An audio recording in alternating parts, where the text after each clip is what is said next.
Salut à tous, on est de retour sur la chaîne du All-Star Game Dordogne. Aujourd'hui, on a le plaisir de recevoir un joueur de basket emblématique du basket français. Il a connu des montées, des titres, des salles pleines, des gros matchs. Clément Cavallo, qui est notre parrain pour cette édition. Salut. Donc Clément, tu étais donc capitaine du Boulazac Basket Dordogne. Tu as vécu une saison incroyable, je crois, on peut le dire. Ouais, incroyable. À tout point de vue. Tu as pu emmener ton équipe jusqu'à la montée en Pro A, donc en Betclic Elite maintenant. C'est vrai. Donc tu as été aussi notre parrain pour le All-Star Game Dordogne 2025 et pour ça on t'en remercie parce que c'était hyper chouette de t'avoir parmi nous. Merci à vous pour m'avoir contacté pour ce rôle. Donc Clément, c'est 3 titres de Pro B dans ta carrière, 2 Leaders Cup. Tu sais ce que c'est de gagner ? Oui, après oui, j'étais dans des équipes et des projets où j'ai eu aussi l'opportunité de viser ces objectifs, donc du coup ça aide. Ouais, surtout que moi c'est ma source de motivation quand je vais sur le terrain, donc c'est de gagner et de gagner un maximum de trophées, donc oui, pour l'instant c'est plutôt cool à vivre. Plutôt concluant. Donc on va revenir avec toi sur ton parcours et ton actu. Un petit peu, je vais te poser quelques questions. Alors la première, est-ce que tu peux nous parler de ton parcours, de ce qui t'a donné envie de commencer le basket et quand est-ce que tu t'es dit je vais être pro ? Écoute, déjà, je suis le fils d'un ancien basketteur. Okay. Donc du coup, mon père a fait une carrière, mais plus, lui, il n'a pas voulu quitter le sud de la France. Il a fait une carrière entre Antibes, Monaco, Toulon, donc entre la Pro B et la Pro A. Et du coup, donc j'ai grandi avec un ballon dans les mains, parce qu'au tout début, j'ai pas forcément fait baby basket ou quoi que ce soit. J'ai fait d'autres activités. Et en fait, au final, un jour, j'ai demandé à faire du basket pour voir, comme mon père. Et du coup, je crois que j'ai dû commencer en poussin. C'était à Castelnau-le-Lez, dans le Languedoc-Roussillon, là, vers Montpellier. Okay. Puis après, j'ai fait Montpellier. Mes parents étant séparés, on est parti vivre à Antibes avec mon père. Et là, du coup, j'ai fait à Antibes jusqu'à Cadet France. Okay. Et à partir de ce moment-là, en fait, vu que j'ai grandi tard, entre minime et cadet, j'ai même hésité à arrêter le basket parce que je faisais qu'1 m 67. C'était compliqué, du coup. C'était compliqué. Et puis, c'est qu'en fait, je me disais, bon, je suis petit, tout ça, je vais pas grandir, donc j'avais pas passé une année facile. Et au final, Antibes, à l'époque, m'avait fait confiance, il m'avait dit, voilà, on pense que tu vas grandir, donc on veut t'intégrer en cadet. Donc j'ai pu faire mes 3 années cadet, je suis parti au HTV après en espoir. Donc j'ai fait mes 3 années d'espoir. Et j'ai eu la chance de jouer quelques matchs en Pro A à l'époque, parce que c'était un Pro A, avec le HTV d'Alain Weiss. Okay. Du coup, entraîneur très reconnu. Ouais. Et j'ai pu jouer avec des joueurs tels que Vincent Mazingue, Moustapha Sonko, Cédric Ferchaud, Maxime Gianveni, Kyle Milling. Qui est passé Maxime Gianveni par Boulazac d'ailleurs. Exactement. Aussi. Et je cite même les Américains, il y avait Derrick Obasoan, Austin Nichols, Rick Hughes, enfin tout un tas de joueurs qui ont eu des carrières incroyables. Donc j'ai pu aussi bénéficier de leur expérience. Et après, du coup, je suis parti 1 an à Fos. Ok, toujours dans le sud. Toujours dans le sud. Mais là, c'est pareil. En fait, je venais de terminer meilleur marqueur du championnat espoir et j'avais pas trouvé de club. Donc du coup, pareil, grosse remise en question pendant l'été, à savoir si j'allais me lancer, si j'allais reprendre mes études. Et au final, j'ai signé en tant que pigiste à Fos, puis toute la saison.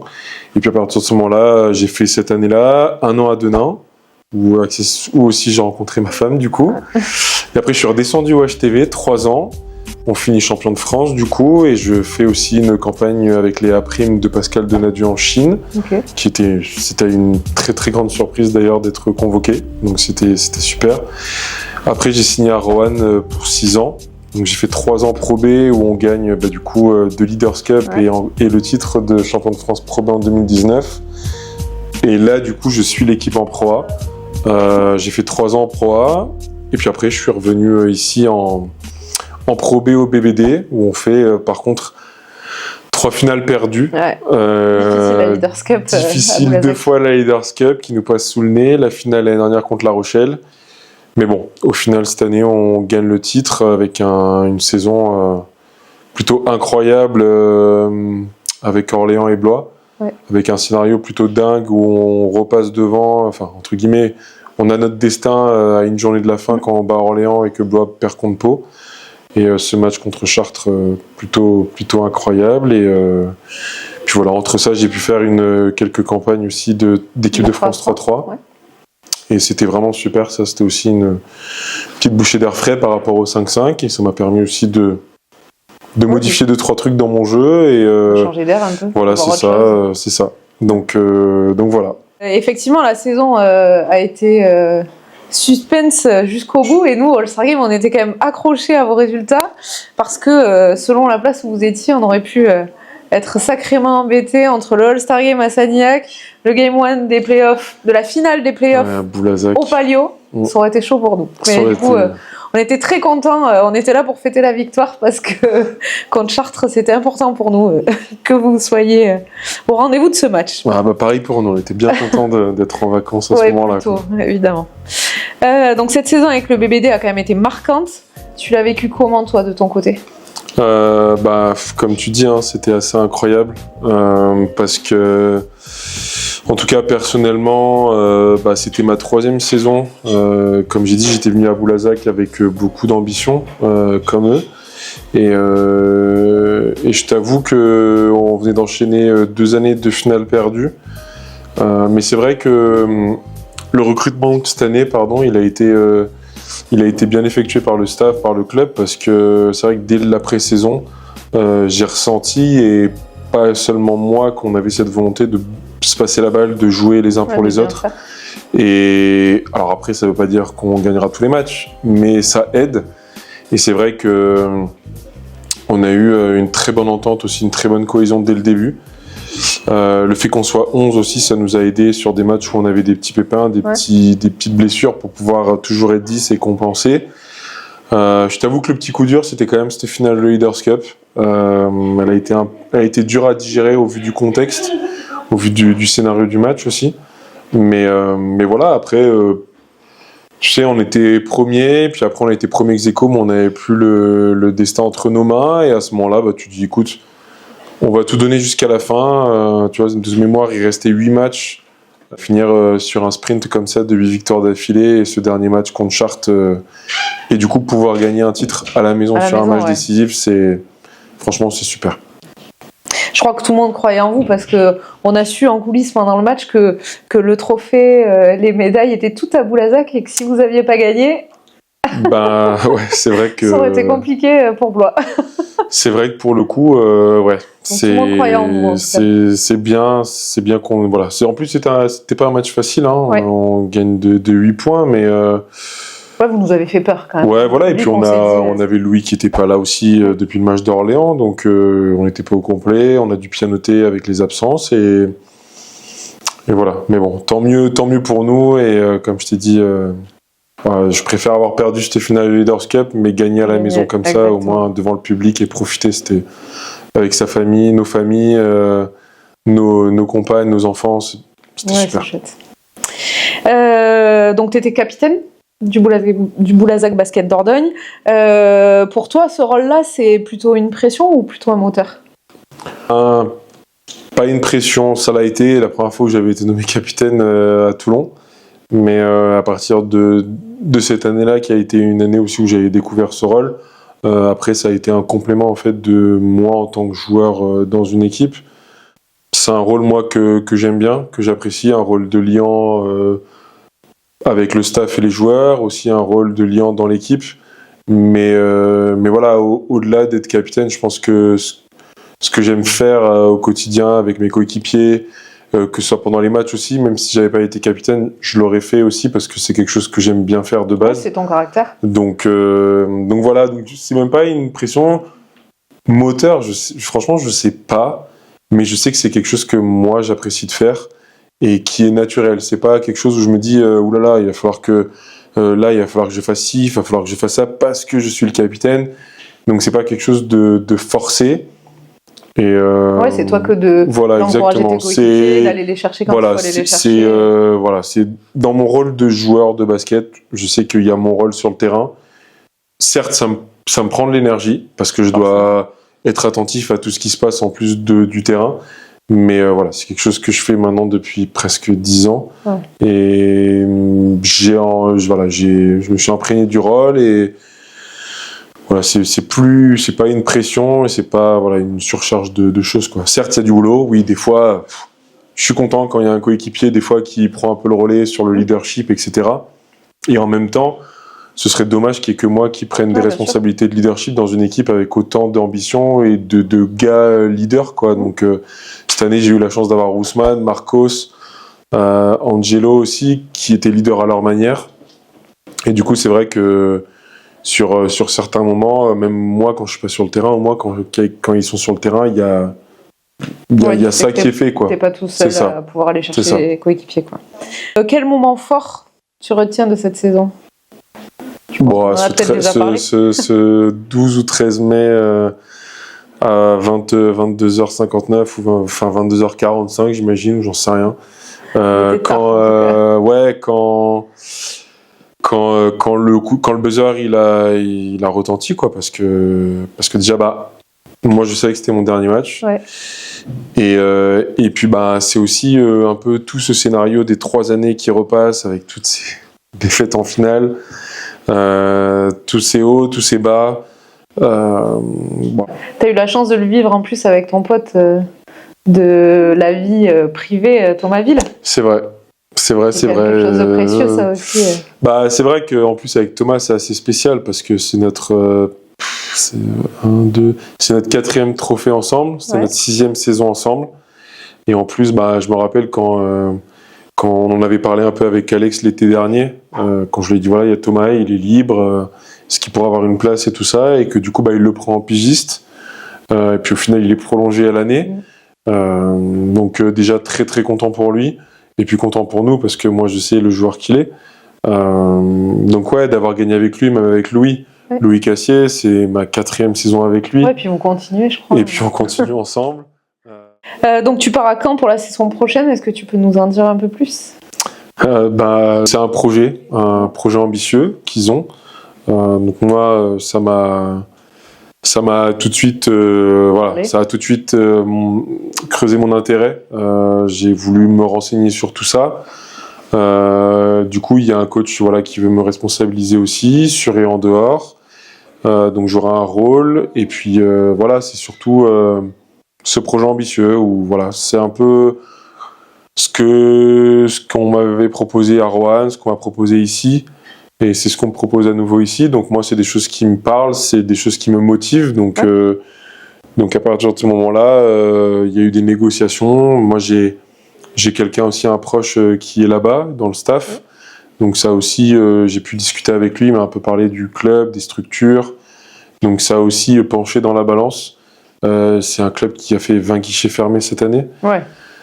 Donc 4300 personnes, tous les matchs. Donc c'est pareil, c'est jouer dans une salle pleine, moi c'est ce qui me passionne aussi. Par contre, je pense qu'il va y avoir un petit choc au niveau de la météo quand même. C'est ce qu'on change de région et ça va peut-être pas être la même histoire qu'en Dordogne. C'est ce qu'on m'a dit. Après, j'ai trouvé qu'on avait quand même été gâtés au niveau de la pluie depuis 2 ans. Ouais, c'est vrai. Donc, mais bon, après j'y vais avant tout pour le basket et on m'a donné beaucoup de bonnes infos et des bons avis sur Caen. Donc, je vais me laisser guider et puis j'espère que ça se passera bien en tout cas là-bas. Il n'y a pas de raison en tout cas. J'espère. On te le souhaite. Ouais, merci. Qu'est-ce que tu retiens de ton passage à Boulazac? Ce que je retiens de mon passage à Boulazac déjà, c'est beaucoup de belles rencontres déjà dans mes coéquipiers, dans le staff, même dans les gens dans les bureaux, l'administratif. J'ai été super bien accueilli dès le départ par les gens du club, les supporters. J'ai toujours tout donné. Et c'est vrai que les grosses ambiances lors des gros matchs, les playoffs de l'année dernière, les playoffs de la première année, les finales malgré qu'elles aient été perdues, et puis surtout cette année exceptionnelle où on gagne le titre, quoi. Surtout que c'est le premier du club, donc on marque l'histoire du club. Ouais.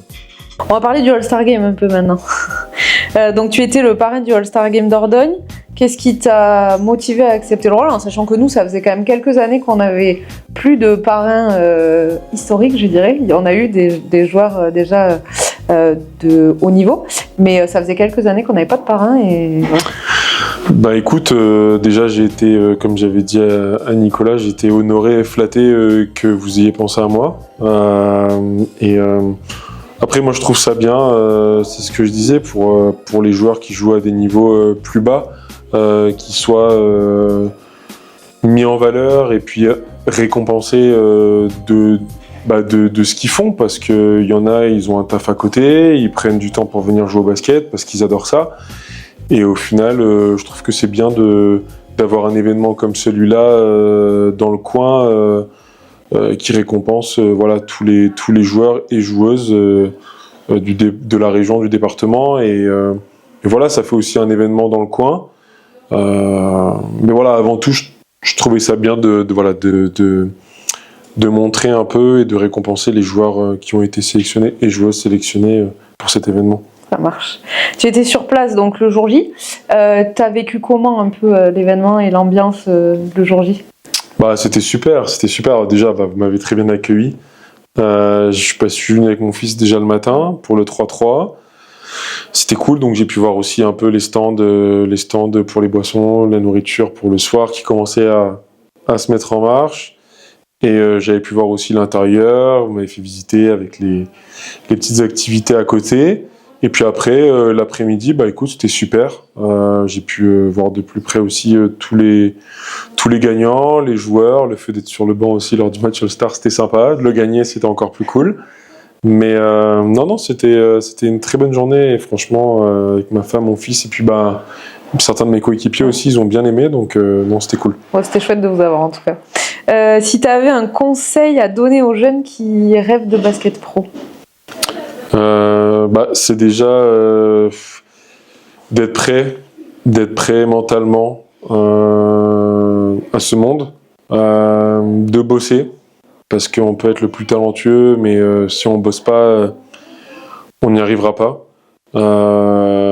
Et puis plus aujourd'hui, c'est voilà, faire attention avec les réseaux sociaux, ne pas penser plus aux highlights qu'on va faire, plutôt que pas penser au dunk ou au cross qu'on vient de faire, mais plutôt voilà à ce qu'on fait sur le terrain, gagner, voilà, jouer, prendre du plaisir. C'est un peu tout ça. Mais voilà, ce que je dirais, c'est voilà, d'être sérieux, de bosser, et que si c'est vraiment ce qu'on a envie de faire, de tout donner, de pas avoir de regrets, parce que il y a beaucoup de monde mais peu de place. On le voit chaque année à n'importe quel niveau. Et voilà, profitez du moment, et si vous pouvez le faire, il faut juste profiter. Parce que c'est pas non plus des 40 ans de carrière, c'est des 10-15 ans, voire des fois 20 pour certains. Mais voilà, c'est pas se laisser pencher, pas se laisser avoir par le côté bling-bling du basket, etc. C'est pas la NBA. Ouais. Mais voilà, quand on veut être pro, en tout cas, voilà, le travail, et avoir beaucoup de respect, et être prêt à respecter le coach, tes coéquipiers et les infrastructures, quoi. Ouais, puis ne rien prendre pour acquis aussi. Non, exactement. Mais toujours avoir envie d'apprendre et jamais se reposer sur ses acquis.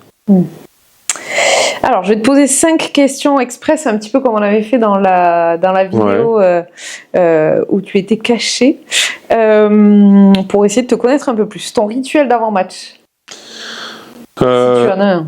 Mon rituel d'avant-match, c'est juste que je mange toujours la même chose le midi. Okay. Du poulet, des pâtes, avec une compote. Après, je vais toujours dans mon lit, que je sieste ou pas. Des fois, je dors, des fois, je dors pas. Ça dépend. Et après, j'ai le snack, ou quand je suis à la maison, c'est des brioches pasquier avec le beurre de cacahuètes et la confiture de fraises.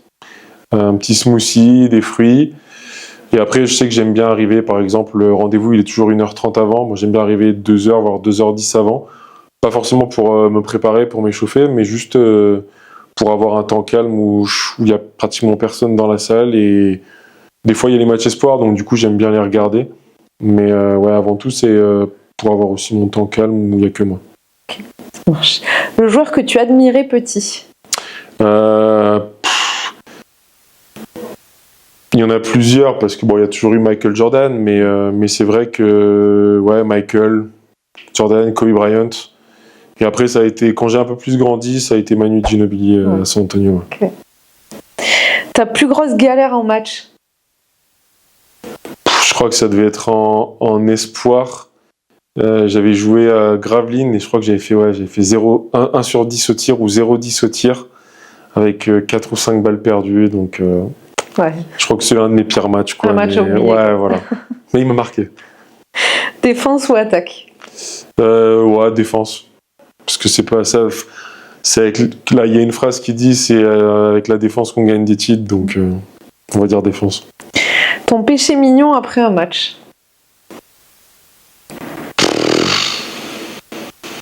Là aussi, si t'en as un. Bah, avant quand je jouais à la maison, j'aimais bien manger un McDo. Plus maintenant. Mais non, maintenant, on va dire, cette année, c'était les petits tacos d'un food truck du BBD. Okay. J'aimais bien prendre mon petit tacos. Ouais, d'ailleurs, on vous a vu à la réception après la victoire. Quand avec tous, passer avec notre tacos. Ouais, parce qu'ils sont super bons. Est-ce que le Périgord va te manquer? Oui, quand même, parce qu'on y a passé quand même 3 ans de notre vie. On a rencontré des belles personnes et puis, comme je t'ai dit, j'ai été super bien accueilli depuis le début. Donc du coup, ouais, et puis le foie gras et le magret vont me manquer aussi. Puis César a grandi ici, du coup. César a grandi ici aussi, donc elle a fait la crèche, sa première année maternelle, donc ouais, ça restera quand même un endroit important pour nous. Je vais te montrer quelques images ou vidéos et tu vas me commenter ça pour voir.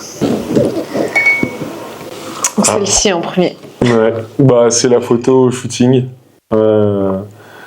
C'était un super moment parce qu'on était tous ensemble et ouais, du coup de pouvoir faire des photos avec le trophée pour les souvenirs et tout ça, c'est top. Et avec le 3 du coup, parce que c'était mon 3e titre, donc ouais. Du coup, ouais, non. C'était top. Wow. Ouais, cette photo, elle est magnifique. Ben, ça, c'était... on avait été... je sais plus. Au département, ouais. Voilà, c'est ça. On avait été accueillis et il y avait une réception en notre honneur. Et en fait, on venait de faire une photo sur les escaliers. Et à un moment, je vois les escaliers et en fait, j'ai repensé à la photo de Team USA à Bercy, dehors. Et du coup, j'ai dit aux gars, les gars, est-ce que vous voulez qu'on fasse... venez, on fait une photo comme Team USA Paris-Bercy. Et en fait, ils ont tous dit oui. Et bon, du coup, on le voit pas, mais ouais, le gars de la com du club, là, Jonas, il a effacé quelques personnes derrière qui gênaient. Et en fait, la photo, franchement, elle est magnifique. Oh là. Ouais. Ça, c'était...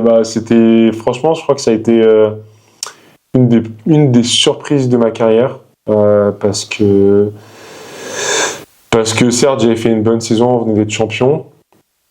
Et en même temps, il y a eu beaucoup de joueurs cette année-là pour les A-Prime qui ont pas honoré leur convocation. Okay.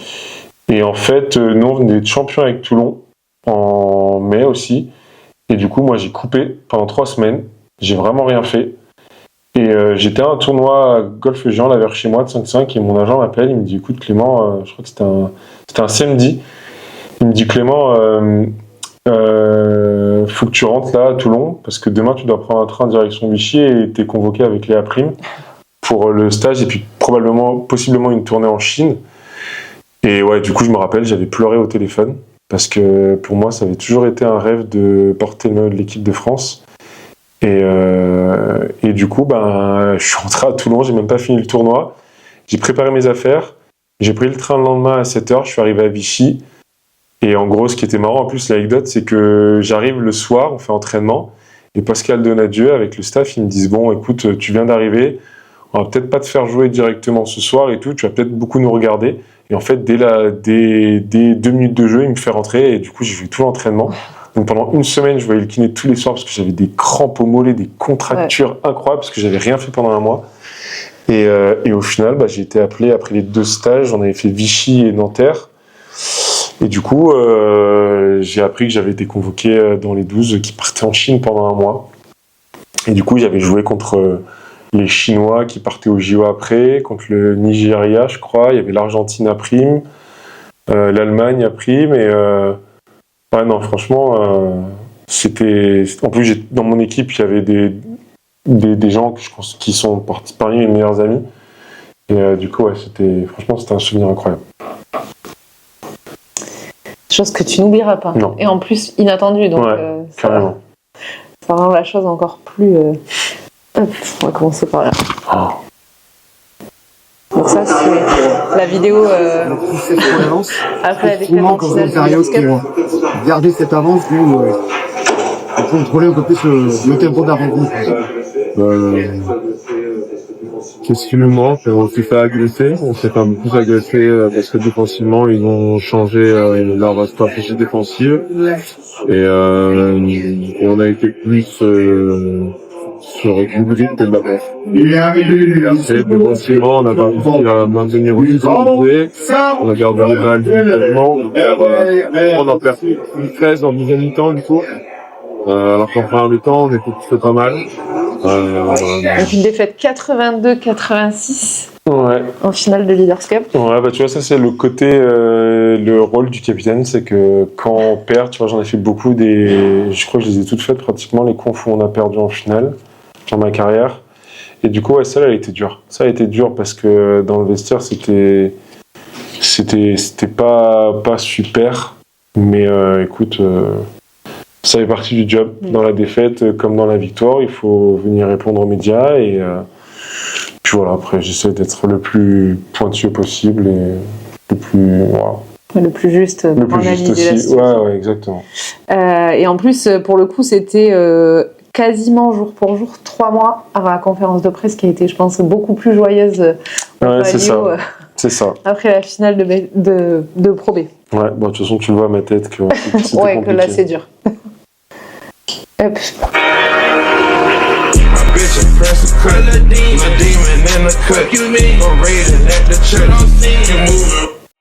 Ouais, bah ça c'est contre Caen. Face à un de mes futurs coéquipiers d'ailleurs, Kentan. Non, bah écoute, franchement, j'y suis allé à l'audace et au culot. Franchement, ça passe. Ouais, parce que je jouais poste 4, je joue contre un poste 4 qui joue poste 5 aussi, Kentan. Beaucoup plus grand que moi, beaucoup plus long. Donc je me suis dit, écoute, il faut que je tente quelque chose. Et en fait, je sais plus pourquoi, habituellement, je lève le bras avec le ballon aussi. Et là, je sais pas, je me suis dit, vas-y, tente. Franchement, je l'avais dans ma tête. Et en fait, rapidement, j'ai passé le dribble, je l'ai vu et je me suis dit, qu'est-ce que je fais? Et en fait, j'ai levé le bras pour voir. J'ai vu qu'il avait sauté. Du coup, je me retrouve tout seul après à faire mon hook main gauche. Et ouais, je me rappelle, Angelo et Thomas, ils étaient morts de rire en revenant en défense. Mais ouais, c'était un sacré move. Je te remercie du coup pour tous ces petits commentaires. Est-ce que tu veux dire un dernier mot pour le public du BBD et du All-Star Game? Je vais commencer par le All-Star. Écoutez, c'était un grand plaisir d'avoir pu être là avec vous toute la journée. J'ai vraiment passé du très bon temps. Continuez à soutenir l'événement chaque saison parce que franchement, c'est super. C'est que ce soit entre amis ou en famille, franchement, il y en a pour tous les goûts. Et voilà, c'est bien de mettre aussi un clin d'œil à tous ces joueurs qui jouent dans des niveaux plus bas, de les mettre en valeur. Et puis pour le BBD, c'est un grand merci. Grand merci pour ces 3 saisons, depuis le début jusqu'à la fin. Et cette ovation que j'ai eue avant d'avoir mes médailles. Et franchement, voilà, j'ai toujours tout donné, jamais triché pour vous donner ce qu'on nous donne à chaque match. Et voilà, très content d'avoir pu marquer l'histoire du club en gagnant ce premier trophée professionnel. J'étais venu pour ça. Et je souhaite le meilleur au BBD la saison prochaine. Et puis je regarderai toujours du coup un œil sur le BBD maintenant. Nous, en tout cas, Clément, on tenait encore à te remercier d'avoir été présent pour nous pour cette 11e édition du All-Star Game Dordogne parce que voilà, pour nous, c'est du travail, c'est de l'investissement. Les bénévoles, on est là, voilà, on travaille en général à partir du mois de janvier pour pouvoir proposer cet événement-là au mois de juin. Donc, on a été très fiers de pouvoir t'avoir comme parrain. Et c'est avec plaisir qu'on te retrouvera si jamais tu es disponible l'année prochaine. Si je ne m'abuse, je crois que ça sera vers le 24 mai. Ok. 24 mai 2026. Et avec plaisir, on t'accueillera si tu peux être avec nous. Merci beaucoup. Merci à tous de nous avoir suivis pour cette petite interview avec notre parrain. On se retrouve très vite sur les réseaux du All-Star Game Dordogne.